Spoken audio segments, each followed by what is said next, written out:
Good evening and welcome. I'm Nicole Boucher, the W.S. Lewis Librarian and Executive Director of the Lewis Walpole Library, and it is my pleasure to welcome you to the 28th Lewis Walpole Library Lecture. We are grateful to Stephanie Miles, Director of the Yale University Art Gallery, and to her colleagues for hosting this year's lecture. The Lewis Walpole Library owes its existence to the extraordinary vision and generosity of Wilmarth S. Lewis and his wife, Annie Burr Auchincloss Lewis. Their bequest to the Yale University in 1979 encompassed Lewis's extraordinary collections built around his particular fascination with Horace Walpole, the 18th century English writer, art historian, man of letters, antiquarian, and Whig politician, and more broadly, Walpole's circle and his times, as well as endowments to support the library as a permanent center for scholarship based in their home in Farmington, Connecticut. In the decades since the Lewis bequest, the library has grown into an internationally recognized research center in the field of 18th century studies with a special focus on Britain.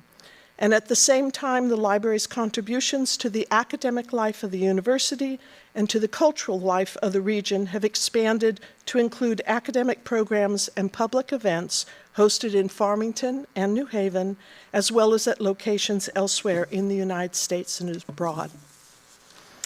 As many of you know, the Lewis Walpole Library collection of works by or pertaining to William Hogarth, the subject of this evening's lecture, are exceptionally distinguished, and I am pleased to announce that next fall, the library will host a conference on current trends in Hogarth studies in collaboration with the Yale Center for British Art. Complementing the conference will be a Hogarth exhibition hosted at the Beinecke Library of materials from the Farmington collections, curated by Cynthia Roman, the Lewis Walpole Library Curator of Prints, Drawings, and Paintings. So please keep that in mind and look for publicity about that event. Now, before I hand the podium over to Mark Peterson, the Edmund S. Morgan Professor of History and the Faculty Director of the Lewis Walpole Library, to introduce tonight's speaker, please note that Professor Ogée's lecture is being recorded and will be posted for future viewing on the Yale Library's YouTube site. Silence your phones, pagers, and other electronic devices. Take a moment now to note the emergency exits from this auditorium. And finally, following the lecture, please join us for a reception in the Art Gallery's entry court upstairs. Mark.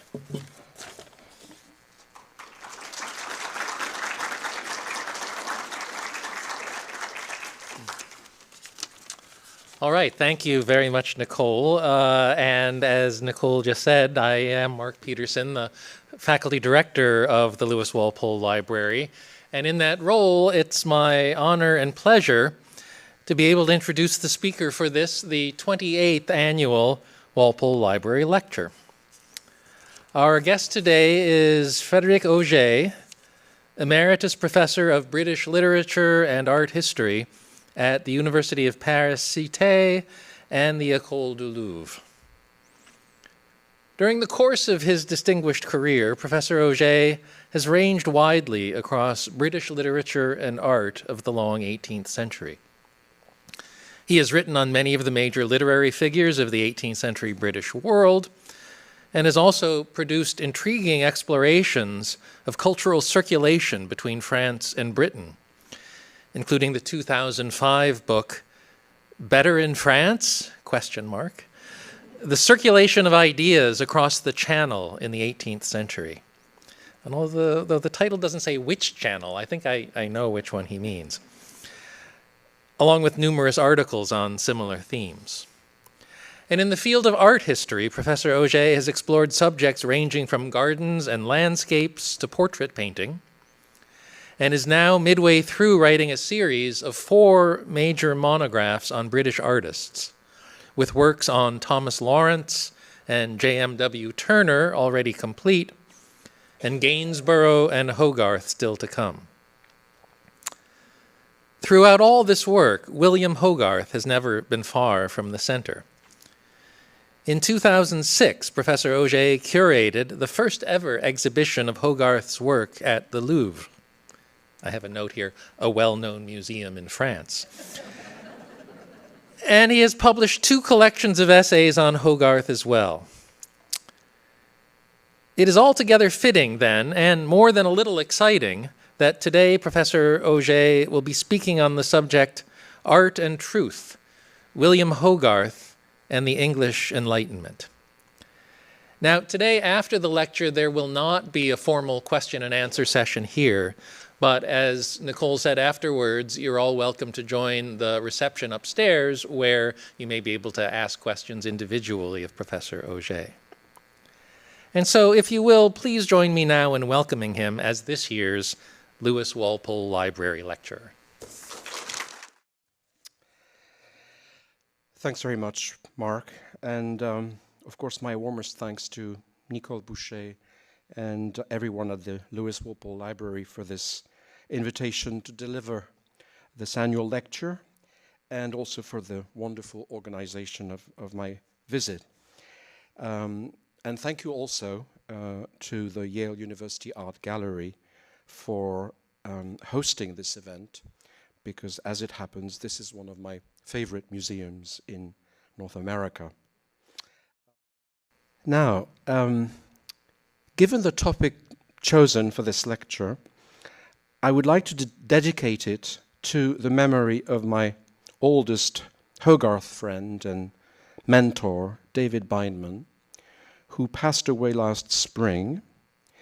David was Durning Lawrence Professor of the History of Art at University College London, and also Research Fellow at the Hutchins Center for African and African American Research at Harvard University from 2006. He was one of the great authorities on the art of William Hogarth and its context, and a great inspiration to me. David and I, as well as the late Roy Porter, shared the same vision of Hogarth as a crucial artist of the English Enlightenment, an issue we discussed the last but one time David and I met in 2018, when David visited the Clark Art Institute in Massachusetts, where I was a research fellow at the time. One day, during his visit, he and I took a snowy drive to visit the First Congregational Church of Bennington, also known as the Old First Church in Old Bennington, Vermont, and its adjacent cemetery known as Vermont's Sacred Acre, the burial site of Robert Frost. In the car, there and back, David and I had yet another wonderful conversation about Hogarth, which I vividly remember, in the course of which David asked me to contribute an essay for the catalogue of the Hogarth exhibition that he was then preparing for the Soane Museum in London, Hogarth, Place and Progress, in the fall of 2019. It was at the opening of this exceptional show that we last met in person, even if we exchanged frequently by emails after that. In an interview for The Guardian, David explained that Hogarth had long been perceived as a radical social critic and champion of the lower classes, but that the Soane exhibition would present a more complex relationship with privilege and poverty. The paintings, David said, are often seen as an attack on pretension and the aristocracy. It is not actually the case. He had a lot of friends who were aristocrats. He simply picked up on contemporary literary ideas that the aristocracy and the merchant class had a number of people who didn't live up to their ideals. Now, in more ways than one, what I wish to do in my lecture tonight is to examine how those very ideals do inform Hogarth's art and how they help him develop a bold and demanding practice of artistic representation that could contribute to the manifestation of truth. At a time when an English school of art was trying to find its own idiom, Hogarth, intuitively and empirically, promoted a conception of art which, instead of focusing on the search for some elitist form of ideal beauty, le beau idéal, as practiced in all the continental academies of the time, particularly in France, proposed pictures that show the world and human nature as they truly are, not as they might or ought to be. For him, for Hogarth, beauty in art can only be experienced by the beholder when and after they recognize and acknowledge the truth of the representation. Quite remarkably, this different, sort of Brexit-esque approach of art has been prominent in British art all the way to today. And this, to me, is something we can clearly see in his eminently declarative self-portrait with pug of 1745. A well-known picture, it has attracted a lot of critical attention from his own time to ours.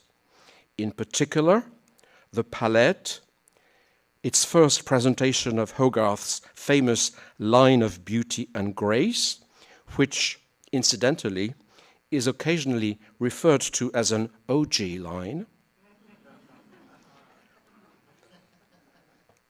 The 3 volumes of Shakespeare, Milton and Swift, upon which the oval self-portrait rests, and which suggest the prestigious literary roots upon which the Hogarth's art, and beyond him the nascent English school, should grow and equally bloom. Even Hogarth's dog, present in so many of his paintings, the only living creature present in the self-portrait, and undeniably inviting a possible identification of the two. Indeed, this is none of your aristocratic hunting dogs, nor the frou-frou dogs, often losing themselves among the grand lady's luxury clothing. No, what you have here is an ordinary dog, a dog as dogs truly are in everyday life, a dog like you and me, so to speak, man's best friend. And who knows, the fact that Hogarth called him Trump may yet generate new critical attention, perhaps even offer new perspectives in animal studies. Reflecting about this prominent dog and its ostentatious and prominent truth to nature, what has always drawn my attention in this self-portrait is, similarly, the scar on Hogarth's forehead, possibly the painting's brightest area, literally its most attractive spot.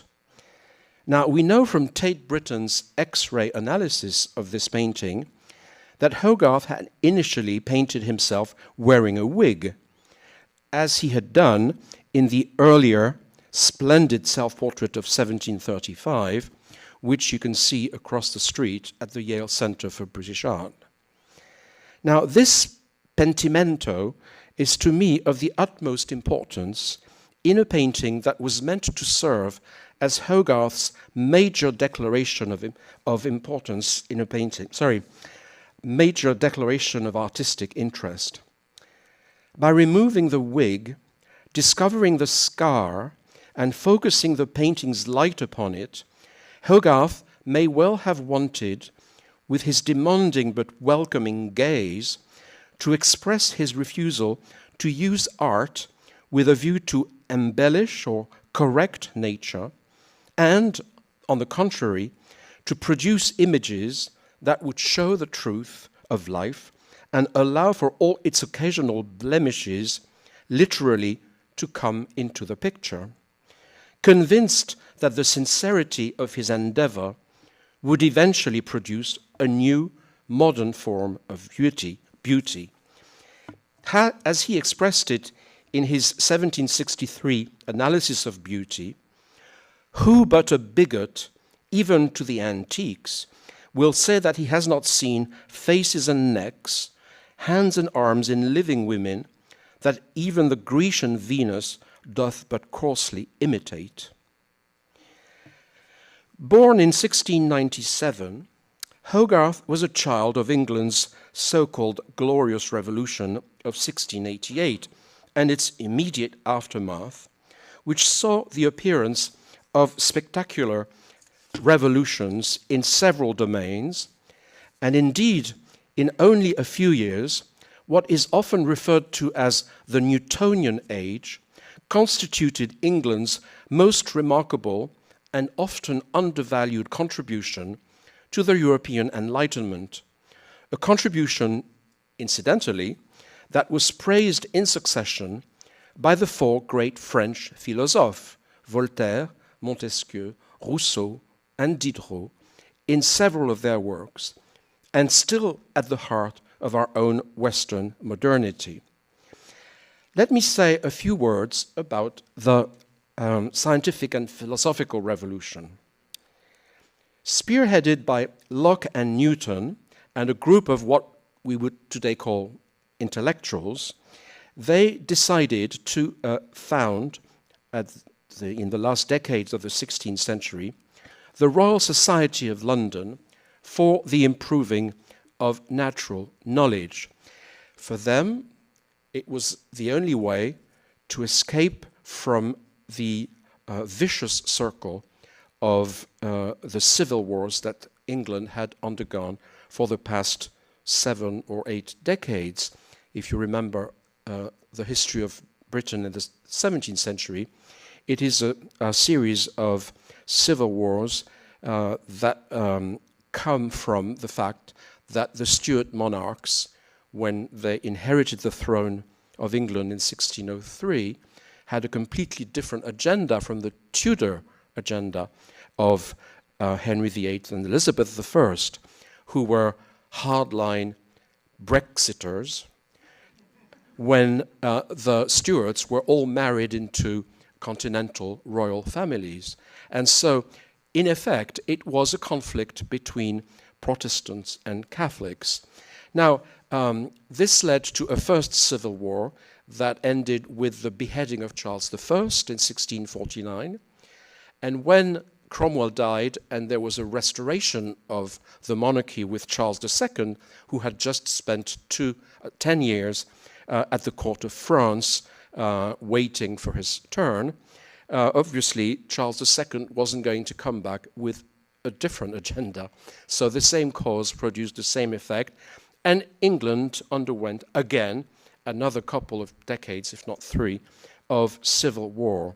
So there came a point when this group of intellectual, remarkable people from different horizons decided or thought among themselves that perhaps now was the time to stop bickering about God's book, because there would be no way to prove that God was Catholic or Protestant, but that we should turn to God's other book, nature, the creation.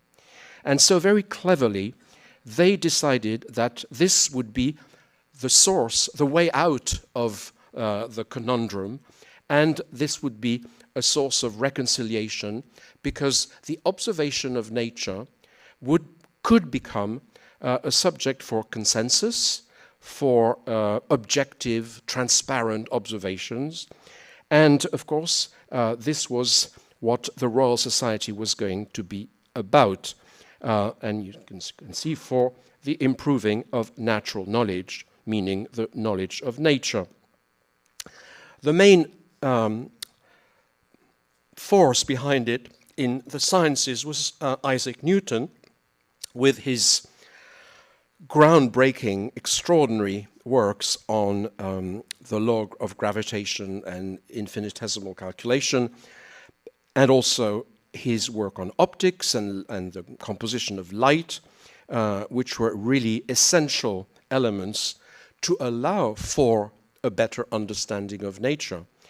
And this led to a whole trend and sort of current of ideas, which has been termed Newtonianism already at the time.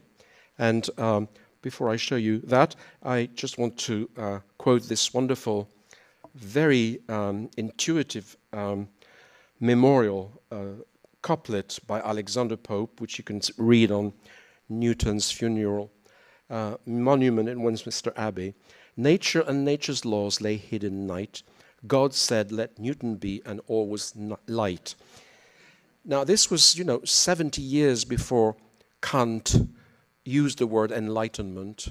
And I think there is something here that shows how important what was going on in England at the time laid the foundation for the whole Enlightenment period. As a recent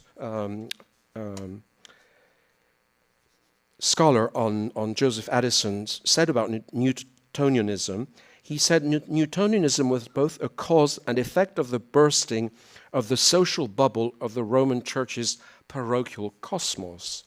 With the advent of a Newtonian age, the denizen of the old central and closely managed terrestrial divine feudal system died to be reborn as a cosmopolitan creature, sociable with others, as with distant physical phenomena, all subject to the same overriding laws.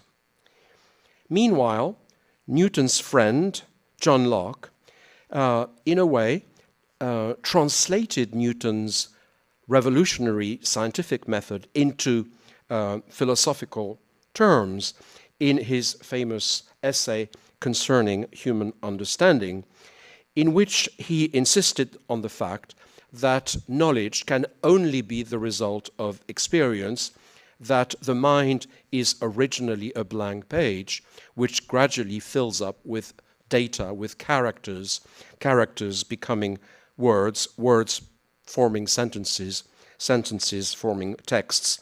And the more we grow and grow up, the more we are able to reflect upon those early sensorial data which convey to us our first impressions of life.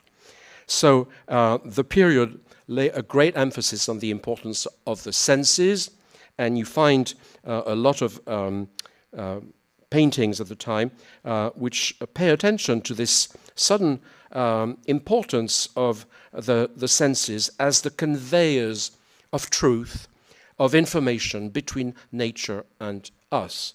In a way, just as Newton developed the microscope and the telescope, the five senses were the other instruments, as it were, that allowed us to get a better knowledge of nature and its phenomena and the causes and effects at stake there. Now, of course, nobody can read Newton's books, at least I can't. And Locke's text, even though it's written in very plain and beautiful English, is still a book of philosophy. So there was this immediate consciousness, realization that it was very fine to have these great revolutions in science and philosophy, but in order for them to have an effect on society, it was primordial to do something about the dissemination of those ideas for the lay people, for those who couldn't have access to it directly. And so the English invented yet another important thing of the Enlightenment, namely newspapers. And here you have Addison and Steele, who were active members of a think tank, an 18th century think tank, called the Kit Kat Club, in which they spent their time probably drinking and eating the Kit Kat pie of that pub, but also primarily, and we know that from various sources, discussing how they could disseminate the new ideas, and so they invented this idea of a daily newspaper in which they would publish regular, every morning, a little essay. It was just one A4 page, and there was just one article.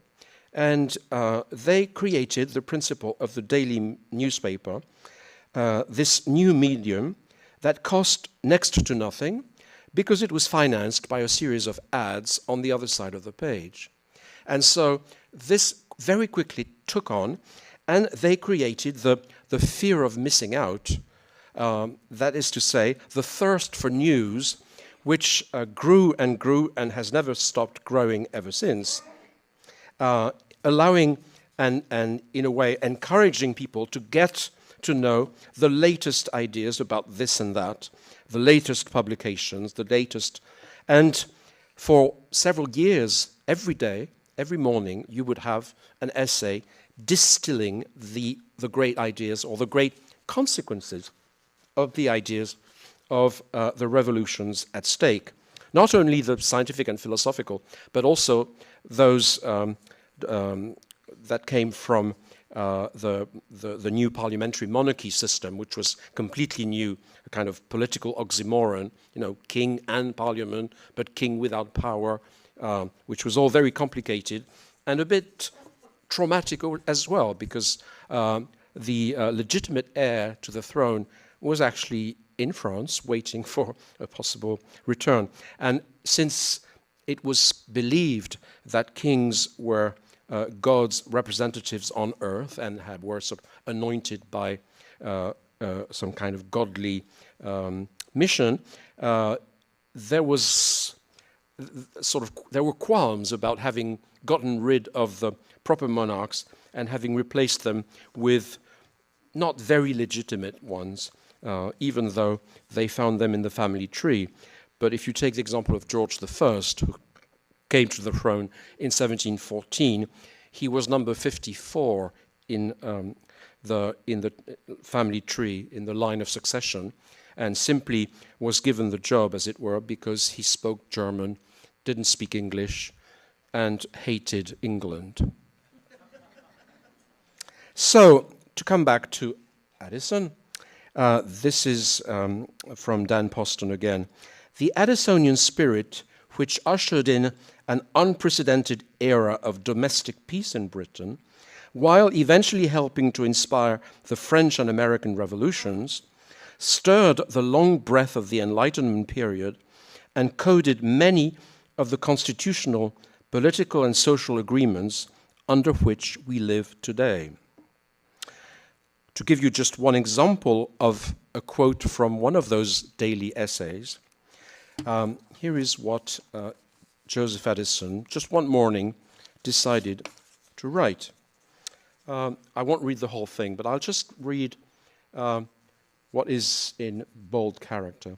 If we consider the works of nature and art as they are qualified to entertain the imagination, we shall find the last very defective in comparison of the former. Now, this, just on one morning in June 1712, you suddenly read something that goes against all the theories and all the ideas dominating the period, because at the time it was thought that nature was wild, irregular, and had to be tamed, and that man's superior mind was there to put it in order. So by insisting on the fact that no, nature is the fountain of knowledge, and we should, instead of correcting it or imposing our systems upon it, we should examine it, analyze it, in order to bring out its laws, the natural laws or the laws of nature. Addison's essays were foundational for modern aesthetics and theories of the imagination. When subsequent philosophers and intellectual historians investigated concepts of taste and beauty, they found Addison's writings as a unique and remarkable source of many ideas that then took on wider currency and shaped our experience of the world. As Dan Poston aptly sums it up, Addison was an inventor of modern everydayness. Later in the century, in his Lives of the most eminent English poets of 1779-81, Samuel Johnson wrote about Addison. His purpose was to infuse literary curiosity by gentle and unsuspected conveyance. That's the sort of every morning essay that you don't realize that you're actually instilling, imbibing, into the gay, the idle, and the wealthy. He, therefore, presented knowledge in the most alluring form, not lofty and austere, but accessible and familiar. Now, what were the consequences of this new conception of nature, including human nature, in artistic representations? Well, in literature, and this all took place in the very same decades, the 1730s and 40s, a new experimental narrative in writing, which certainly wouldn't have been called literature at the time, but is now part of the great canon of literature, i.e. the novel. In gardens, the replacement of the Jardin à la Française with its symmetrical, geometrical, Cartesian imposition upon nature, replaced by a very natural-looking landscape garden.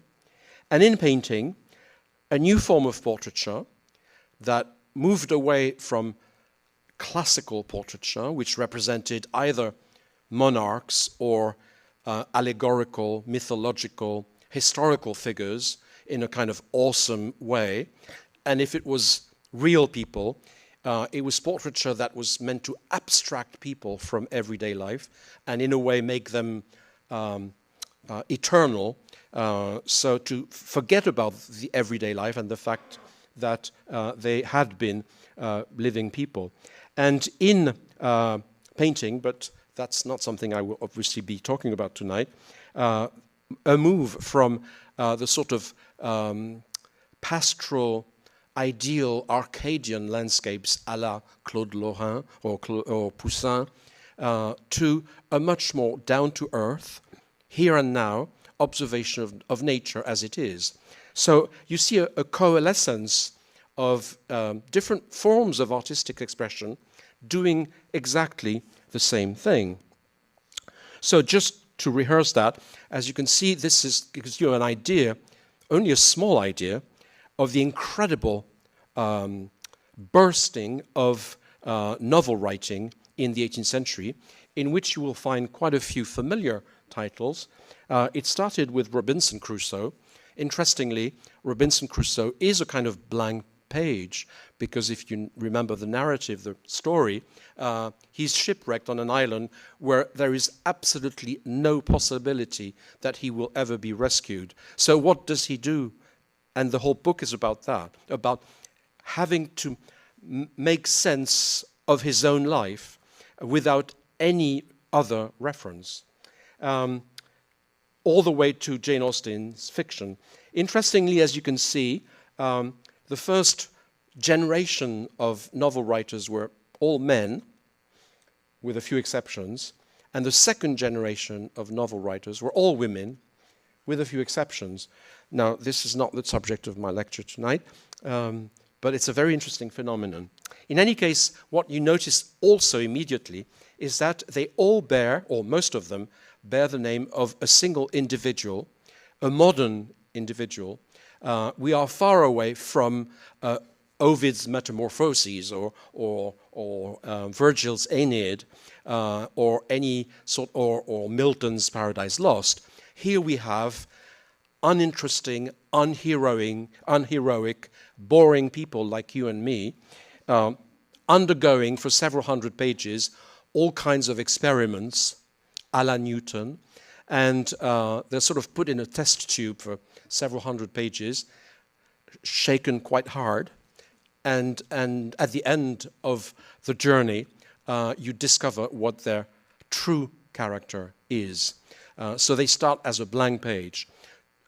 Tom Jones, one of the most famous novels of the 18th century, the subtitle of Tom Jones is A Foundling, which means a blank page. Nobody knows where that kid comes from.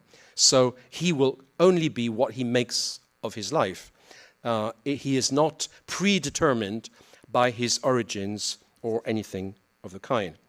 In landscape gardens, well, I don't think I need to comment, but like, as you can see, like Hogarth's self-portrait, it obviously, the English landscape garden expresses a refusal to use art with a view to correct nature. As you can see with the Vaux-le-Vicomte example, nature has been pushed to the sides and replaced by a plateau made of a very sophisticated, symmetrical, geometrical, architectural formal garden, which is identical from January to December, the emblem of absolute monarchy. It never changes. Whereas the English landscape garden is an English landscape garden which you can only know and understand if you go through it and experiment with it and walk through it, and it takes a little time, and you make mistakes and you don't know. Incidentally, the picture here is a picture I took myself, and this is where they let you, once you've bought your ticket, and I defy any of you in this room to tell me whether I'm next supposed to go left or to go right. So I will have to experiment by myself. And if we went there as a group, we would all see the same garden, but we would all see our own individual garden. Les Rêveries du Promeneur Solitaire by Rousseau would come a little later.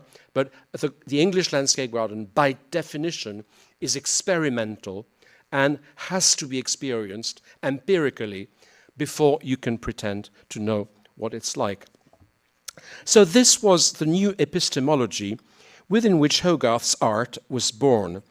And to all intents and purposes, just as Addison claimed that he wished to bring philosophy out of the closets and libraries, schools and colleges, to dwell in the clubs and assemblies, at tea tables and in coffee houses, Hogarth wished his pictures to democratically embrace the variety of mankind in all its singularities, to provide a true account of it. Around 1755, the second wife of Francis Matthew Schultz, the third cousin to Frederick, Prince of Wales, the son of George II, commissioned a playful painting from William Hogarth meant to excite shame and disgust in her husband for his past life of gluttony and excess. Now, instead of resorting to the graphic satire and caricature which such a subject seemed to call for, Hogarth produced an incredibly direct oil painting showing Schultz in bed and vomiting, clearly after some night before, surrounded by the draperies of an otherwise very elegant Rococo decor. The contrast between the beautifully painted bedroom and the sordid crudity of the depicted action provides us with probably one of the most true-to-life accounts of 18th century reality. And the heavy red curtains on either side of the bed endow the picture with a theatrical quality, as if they had just been lifted to discover or uncover the truth about scene, character, and representation. Now, although the painting was obviously intended for a very private consumption, it is extremely similar in conception to many better-known pictures by Hogarth, in which the flesh and blood presence of the human body, especially when disordered, is given pride of place, not only as a constituent feature of character, like the scar in the self-portrait, but also as the visual index of society's moral health. Rotund bellies and double chins, emaciated grins and disheveled hair, rouged cheeks and spotty foreheads, combine in his paintings and engravings as a kind of grammar and constitute one of his most expressive narrative devices. Moreover, it was Hogarth's strong belief that life and character could only be faithfully rendered if they were shown in progress. The bodies in his pictures are always represented in action, physiologically registering and displaying, as was the case with Schultz, the consequences of the character's modes of life. One of the most eloquent exercises in the genre, and also, interestingly, one of Hogarth's most famous pictures, is A Midnight Modern Conversation, in which he represents, in a contiguous and composed manner, the different and progressive effects of drink: gaiety, vociferation, stupor, nausea, loss of consciousness, fall, sleep. By juxtaposing stages of the successive stages of drunkenness framed by the traces of the past, with the empty bottles at the bottom, and the portentous sign of the future, the sleeve catching fire, Hogarth has tried to render the unfolding, the progress of an experiment within a single picture, the visual synthetic sum of the causes and effects of a polite conversation gone terribly wrong, thus presenting an enhanced vision of reality, not unlike, as I have suggested elsewhere, Robert Hooke's 1665 Micrographia. The numerous falls and overturnings in Hogarth's picture, the bottle and the liquid, the chairs, the wigs, underline the kind of conversation at stake and try to provoke in the spectator a corresponding effect of nausea and its figurative correspondent, disgust or distaste, quite crudely suggested by the character shown vomiting at the right end of the table. All those slack and flabby lines, all those examples of balance being lost, contribute to provoke in the viewer a reaction of uneasiness, physical as much as existential. Above all, what this drunken disorder reveals, and what is ultimately disturbing, is the vision it unveils of the human body in all its ugliness. In this tableau, in this grouping of limbs swollen by loose clothing, of bare skulls which the wigs no longer manage to hide, of puffed faces which the syncopated series of closed and open mouths links together along a pathetic line, the bodies are twisted, bent, overturned, swollen, with smoke or vomit coming out of them, and Hogarth even emphasizes the grotesqueness of the scene by giving the illusion that the sword of the gentleman sitting on the right seems to have been substituted for his left leg. It is nature itself that is here ill-treated and subverted. One of the most striking characteristics of Hogarth's oeuvre is its constant preoccupation with the representation of the forms of life. From the 1720s to the 1760s, as an intuitive but convinced empiricist, he spent his whole professional career trying to define a new conception and practice of art that would both express the priorities and ideas of modern England and provide the founding principles for an English school of art. In the post-Glorious Revolution context within which he worked, his approach was not only influenced by the new epistemology of Newton and Locke, mediated, as we saw, by periodicals like The Spectator, which recommended an unprejudiced secular study of nature as the only source of valid knowledge, but also by the anti-French and, in the arts, anti-academic stance, which helped the nation sharpen its new priorities and thus forge itself, as historian Linda Colley has famously put it. A few decades before Reynolds tried to reconcile the spontaneity of the new school with the exigencies and principles of high art, as exemplified by the best continental traditions, a reconciliation which the foundation of the Royal Academy in 1768 was meant to facilitate. Hogarth died 4 years earlier. Hogarth tried to put forward, in practice as much as in theory, a conception of beauty in art that refuted any form of academic hierarchical selectivity, with its elitist, mysterious shroud of je ne sais quoi. For Hogarth, the beauty of or in a picture, far from being some fixed, complex, embedded inscription to be understood only by the cultivated beholder, beauty in a picture is the result of a personal experience, of an individual discovery or progress, whenever the representation manages to convey the movement and truth of life. To achieve this movement, which is quite a challenge for an artist whose medium is a still image, Hogarth resorted primarily to two well-known stratagems. First, visual proliferation within a single image, as evidenced by his numerous boisterous crowd scenes. As you can see, there is absolutely no central subject here. There are several cells of meaning here and there, and like the English landscape garden, none of us start from the same point in the picture, and we just move from one little story to the next.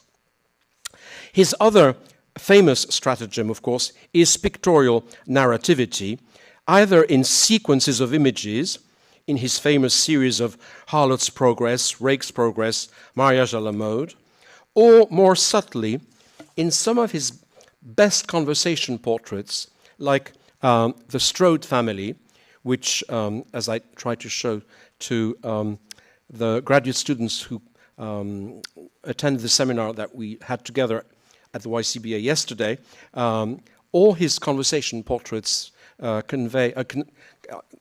have little stories in them in order to maintain some action. Now, I don't have time to go through this except to point our little friend there. This one also is absolutely splendid and has its own little narratives about the cat, the bird, and the boy, and the music box on one side, and the dead child. She was dead after before the completion of the painting, and so with the father, who was a famous doctor in London, they decided to add a clock with a scythe here, just to indicate and remind us that childhood is a moment of innocence, but it's transient, and of course, life ends in death. Both in his choice of subjects and in his painting technique, Hogarth's rendering of life is remarkable for its tangible physicality, be it for the materiality of its settings or for the variety of human characters. His pictures try to offer some kind of total show with a view to representing nature as it is, in opposition to the rarefied delusions of high art, which pretended to show it as it ought to be. In chapter 13 of his 1753 Analysis of Beauty, which is Hogarth's generous, if complicated, attempt at explaining beauty in rational Enlightenment terms, he pointed out the perversion of the sight caused by the prejudgment of the mind. Experience teaches us that the eye may be subdued and forced into forming and disposing of objects, even quite contrary to what it would naturally see them, by the prejudgment of the mind from the better authority of feeling or some other persuasive motive. William Hogarth's approach of art and visual culture was both spontaneous and complex, irreverent and respectful, democratic and critical. Like the nascent English School of Art, whose constitutive features he tried to outline, discuss, teach, and promote throughout his entire career, his own enterprise was spurred by the ambivalent desire, on the one hand, to be independent and different and modern, by which he meant English, while, on the other hand, measuring up to the best continental artists of his time and of the past, who were not English. One of his favorite thrusts was to reject the elitist, i.e. French and Italian, academic hierarchies, in particular the cult of history painting, which he was neither capable nor desirous of pursuing, even though he did try quite successfully on several occasions. And he tried, on the contrary, to promote the new genre of modern history painting, which, like the contemporary novels of Defoe, Richardson, and Fielding, revisited the notions of heroism, tragedy, moral worth, or civic virtue in the context of early and mid-18th century England. Similarly, in his theory of art, exemplified in his pictures but argued and developed in the analysis, he, classically, used the human body as the standard and repository of beautiful forms. But unlike the ancient and Renaissance writers on the subject, Hogarth's approach was resolutely anti-theoretical and, above all, comprehensive. His aim was not to discuss ideal norms or to enter into a discussion of neoclassical dichotomies like body and soul, abstract concrete, design, coloring, etc., but to look at the human body from an empirical perspective, observing all its particulars. I shall endeavor to show what the principles are in nature by which we are directed to call the forms of some bodies beautiful, other ugly, some graceful and others the reverse, by considering more minutely than has hitherto been done the nature of those lines and their different combinations, which serve to raise in the mind the ideas of all the variety of forms imaginable. Hogarth's main originality was to question art's ambition to correct, improve, or beautify nature. Echoing Addison's seminal Pleasures of the Imagination essays in The Spectator, which I quoted earlier, Hogarth acknowledges that that infinite variety of human forms which always distinguishes the hand of nature from the limited and insufficient one of art. One of the last chapters of the analysis, devoted to the face, is obviously concerned, between the lines, with the art of portraiture, one of his strongest specialties. Considering nature's endless treasuries, true likeness, or character, must have priority over fictional flattery or fanciful recreation.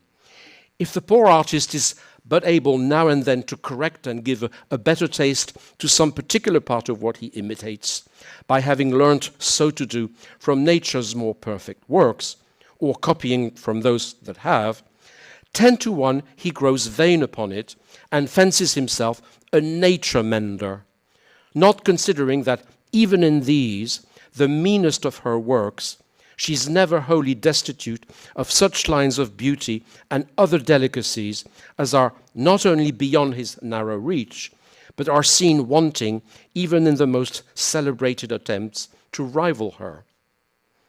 Most importantly, perhaps, Hogarth had a holistic conception of mankind, and his constant praise throughout the analysis of variety as a newly important aesthetic category can be understood in that context. While it could be admitted that some forms were more elegant, refined, polite than others, a true representation of mankind had to allow for the presence of all its specimens, and Hogarth had a real fascination for the depiction of groups or catalogues of characters, allowing him to show both the similarities but also the individualities within the human species. Moreover, if some forms turn ugly or repulsive, this was primarily due to excess or illness, not to nature's fault. And the artist's aim, therefore, must be, like the scientists, to discover the causes and effects of such phenomena. The beauty of a picture, in that sense, is closer to that of a mathematical demonstration than to anything ornamental or aesthetic. Hence the possibility for him, as for Fielding in his, quote, new province of writing, of representing in his pictures, often in the same picture, all the features of human behavior, all the symptoms of human life, which must include disease, vice, squalor, disgust, etc., without ever forfeiting the high ambition he nourished for his art. In fact, Hogarth thought art could only be high if it did show all, because that was the only way to make it socially and aesthetically efficient and modern, i.e. relevant to contemporary society. Now, while such a design could create unease, his envisioning of the body, however, is rarely coolly and cruelly anatomical. True to his observational experimental bias, Hogarth adopts an empathetic approach of the body in all its forms and appearances, with remarkable freedom indeed. This was made possible by his blatant and occasionally hasty rejection of the conventional ideal aesthetic discourse à la Shaftesbury, with its priority given to abstract conception, rules of composition, artistry. As the rising new discourse on aesthetics was beginning to propose, it was now deemed more important to understand the work of art rather than the artwork. And the spectator-receiver was given priority over the artist-conceiver. Beauty was not in the artifact, but was, in a way, produced by the spectator's reception of it. In this Newtonian age, Hogarth was not alone, as it led quite logically to a profusion of philosophical considerations on the notion and relativity of taste. Yet he, unlike many of his contemporaries, whom I have listed here, did not have much to say, he, Hogarth, on the question of good or bad taste, as his comprehensive approach of representation allowed him to somehow bypass the question. Beauty, according to him, could be rationally and practically explained and was shown to result from a generous, in all meanings of the terms, approach of the representation of nature from the sublime to the ugly, even the disgusting. Hogarth's mindset, as well as his own social background, were radically different from that of most of the more polished commentators and practitioners of art, and his representations of the body do intend to accommodate disorder in the medical as much as in the social meaning of the term, even if, as we saw with Schultz, it could cause disgust or at least unease. The main driving force behind all his progresses, be it the progress of drink in Midnight Modern Conversation, or Beer Street and Gin Lane, which I'm sure you know, or the progress of cruelty in the 4 Stages of Cruelty, but also in his famous progresses, the progress of an innocent country girl in Harlot's Progress, of a naive and uneducated young man in Rake's Progress, of a misled young couple in Mariage à la Mode, from excess to stupor, from lust to venereal disease, from rape to prostitution, from mismatching to adultery. The driving force behind all those progresses is fueled by the fact that the body is often presented as a disturbing cluster of animal desires in obvious lack of control. Yet, these disorders always come as the necessary, natural other half of, or counterpoint to, all his representations of otherwise graceful, happy, attractive characters, which form an equally important group of subjects in his oeuvre, be it in the generosity of a Captain Coram, the founder of the Foundling Hospital, the complicity of the Garricks, and the wonderful portraits of women he painted, or in his fictional works, the unflinching generosity of Sarah Young in The Rake's Progress, or the spontaneity of the laughing audience. The obvious design to take it all was Hogarth's conscious endorsement of one of the English 18th century's most ambitious and sustained quests, that for the perfect balance, or the happy medium. Throughout his oeuvre, he wished to include all the forms of life in order to allow the beholder to discover, through the experience of the work, and often between the lines, as it were, what could be construed as a happy, if conjectural, middle course. His whole theory of beauty is founded upon that principle and symbolized by the famous line of beauty, or ideal serpentine line, already present, as we saw, on the artist's palette in his 1745 self-portrait, The Artist and His Pug, and at the heart of the analysis of beauty, in which it is represented, as you can see, as a middle line, number 4, on a scale of 1 to 7. Its beauty only visible if held in tension between the more extreme lines. Though all sorts of waving lines are ornamental, when properly applied, yet strictly speaking, there is but one precise line, properly to be called the line of beauty, which in the scale of them is number 4.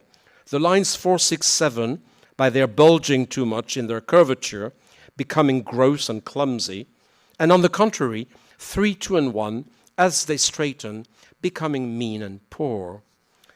In 1745, soon after the tragic story told in Mariage à la Mode, Hogarth attempted another series entitled The Happy Marriage, that could serve as pendant to the first. Only one sketch survives, known as the Country Dance, which shows a dance in a country house hall.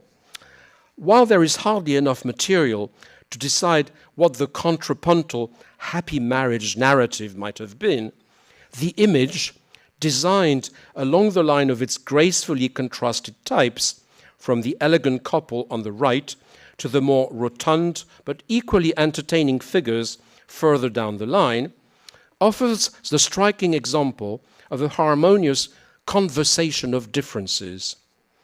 Conversely, one can certainly see in a midnight conversation as the humorous but sound and honest other side of the polite conversation portraits in which Hogarth otherwise excelled. In the first half of the 18th century, the conversation piece became the fashionable genre in English portraiture, with Hogarth as one of its most prominent creators. It became emblematic and programmatic of modern behavior, its compositions relying on effects of simultaneity and plural occupation of space, which turn conversation into social performance, offering the vision of a carefully policed representation of the sitters' public and private selves. The basic idea in those paintings was that the social interaction of individuals allowed each of them to control and refine their passions and desires by rubbing and polishing them within the group. They could thus reach that equilibrium, that happy medium mentioned earlier, and which in effect was perhaps nothing else but the ideological designation of a social space, the public sphere of the middle class, whose territory, after Hogarth, was to keep expanding by pushing the idle nobility and the useless vulgar increasingly to the sides.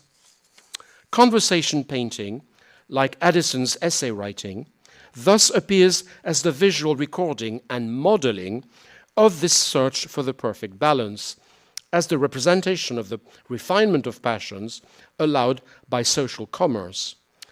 The metaphorical importance of the rubbing and polishing at stake, like the dance in The Happy Marriage, incidentally, dance is the subject of the last chapter of Hogarth's analysis, gave bodies and their physical interaction the central role in the representation.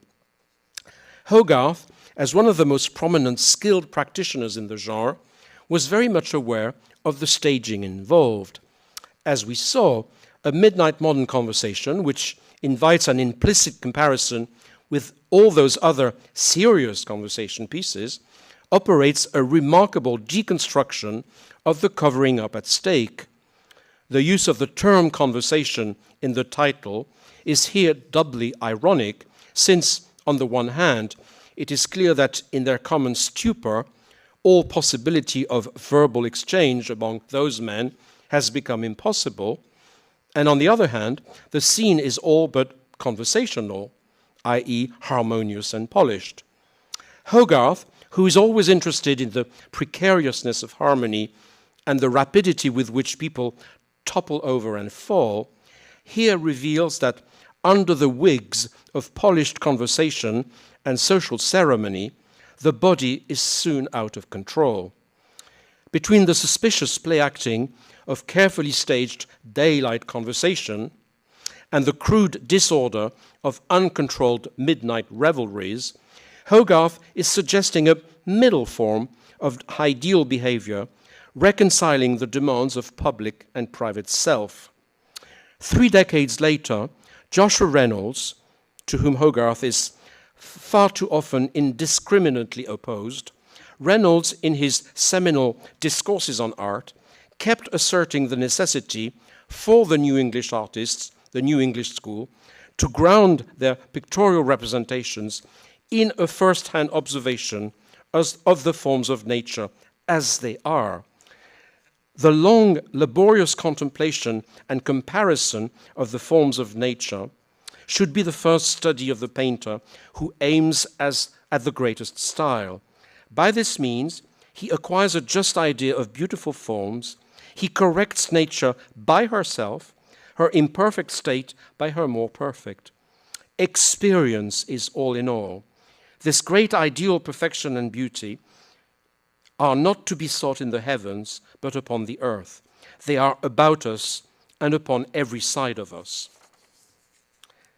Another example of the importance of bodies in this search for the beauty of balance is provided by another of Hogarth's very famous pictures, especially in France, Oh, the Roast Beef of Old England, The Gate of Calais, of 1748, that rather ferocious depiction of French Ancien Régime mediocrities.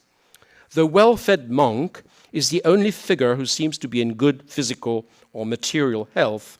All the other characters, in rags, show cadaverous faces and scrawny bodies. Hogarth's picture of France may well contain some underlying message meant to suggest another, more flattering and positive image, of course, that of a British nation nourishing on opposite values, hence the piece of beef. The presence, on the left side of the picture, of Hogarth himself as a practicing artist could lead us to think, along the same lines, that the clichés and stereotypes about France allow him to imagine a form of ugliness which, a contrario, designates the territory, the new province of an English model of beauty, which Hogarth spent the rest of his life trying to show and promote. Like Moll Hackabout in The Harlot's Progress, destroyed by urban sexual corruption, like Tom Rakewell in The Rakes, gradually rotten by money, like the Squanderfield couple in Mariage à la Mode, devastated by the grievous consequences of a forced marriage, the French primarily offer the appalling spectacle of a population allegedly driven to extremes by absolutist power and hysterical religion. As always, what Hogarth denounces here is not men, but manners, not so much the French, foreigners, others, but what renders people ugly, what alters their nature into deformity, what makes them others to themselves. Emblematic of this rejection of extremes and extremisms, which render forms either too rigid and angular, remember the middle line of beauty between 1 and 7, or too soft and curved, one is faced with the clear frontal opposition of the sickening roundness of the monk and the painful angularity of the cook, an opposition of extremes echoed everywhere else in the picture. Hogarth's insistent representation of the excessive and the deformed tends to modify the semiotic significance of the friction of the beautiful and the ugly. Again, what is suggested throughout his oeuvre is that beauty, far from being that universal norm inherited from the ancients, which, as you know, eliminates or sidelines the contingent, the alleged inferiority of difference, beauty is now to be found in the search for natural truth, designed through the conversational, occasionally the frictional, experience of the variety of contrasted forms, including the most deformed ones. Hogarth's remarkable contribution to Enlightenment thinking is to suggest that beauty could now be conceived as a form of generous compromise, what he calls in the analysis a composed variety in which harmony, synthesis, unity, be they aesthetic or social, no longer proceed from the elimination of extremes, but on the contrary, from their incorporation within the human conversation. In other words, Hogarth insists on the fact that you cannot have one, beauty, harmony, without the other, the ugly, the different. It is the only way towards what Rousseau would soon describe as the possibility of any social contract. Incidentally, this central tenet was later enshrined in two of the most famous constitutional texts of the Enlightenment. We hold these truths to be self-evident, that all men are created equal. And the Article 1 of the 1789 Déclaration des Droits, men are born and remain free and equal in rights. Social distinctions may be founded only upon the general good. By distinguishing, like Fielding, between cause and victim, and by selecting only the former as the target of his satire, Hogarth surreptitiously rehabilitates diversities, alterities, foreignness, by endowing them with an aesthetic raison d'être that goes beyond sheer visual interest. This is what Addison had to write about this. Whatever is new or uncommon contributes a little to vary human life and to divert our minds for a while with the strangeness of its appearance. It serves us for a kind of refreshment and takes off from that society we are apt to complain of in our usual and ordinary entertainments. It is this that bestows charms on a monster and makes even the imperfections of nature please us. By composing modern history paintings in which the most elegant forms converse with the plainest lines, Hogarth tried to endow variety with both an epistemological and an aesthetic status that meant the inclusion of the ones and of the others, to such an extent that, to quote Addison, even the imperfections of nature please us. Beauty and sociability thus find themselves improved and result from the manifestation and representation of the truth of mankind and nature. Hogarthian beauty and grace, far from being some abstract metaphysical concepts or the aesthetic consequence of the application of a set of rules, beauty and grace with Hogarth emerge as transient, living, physical phenomena apprehended by the beholder, who plays a crucial, fulfilling role in the work through visual representations of the body's peculiar movements. In a rare moment of untinged enthusiasm about the situation of Great Britain, skeptical philosopher David Hume wrote in 1752, "Public liberty, with internal peace and order, has flourished almost without interruption. Trade and manufactures and agriculture have increased. The arts and sciences and philosophy have been cultivated. So long and so glorious a period, no nation almost can boast of, nor is there another instance in the whole history of mankind, that so many millions of people have, during such a space of time, been held together in a manner so free, so rational, and so suitable to the dignity of human nature." Well, it's not much about colonial exactions and the slave trade here, but Be that as it may, to come back to the British School of Art and conclude, the remarkable linking of art and truth in Hogarth's art is, it seems to me, also at the heart of Reynolds's definition of art as he expressed it, most conspicuously in the allegorical fresco he painted for the ceiling of the Royal Academy Library at Somerset House. This search for what is truly nature seems to me to have been the most persistent feature of British art all the way to today, and quite uniquely in the history of Western art, the work of Hogarth has remained a beacon of light and inspiration for countless subsequent artists. We all know the famous examples of David Hockney's 1963 Rake's Progress, a series of 16 etchings which accompanied his coming out as a gay artist at a time when homosexuality was still a crime.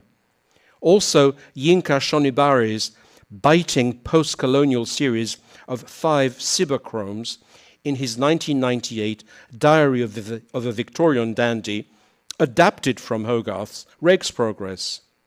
Or again, Paul Arrigo's 1999 triptych After Mariage à la Mode, or Grayson Perry's 2012 series of 6 tapestries, The Vanity of Small Differences, in which both artists get their inspiration from Hogarth to drive a few home truths on social and gender issues.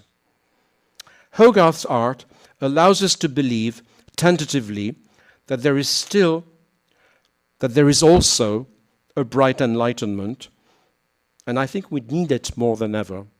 Thank you very much.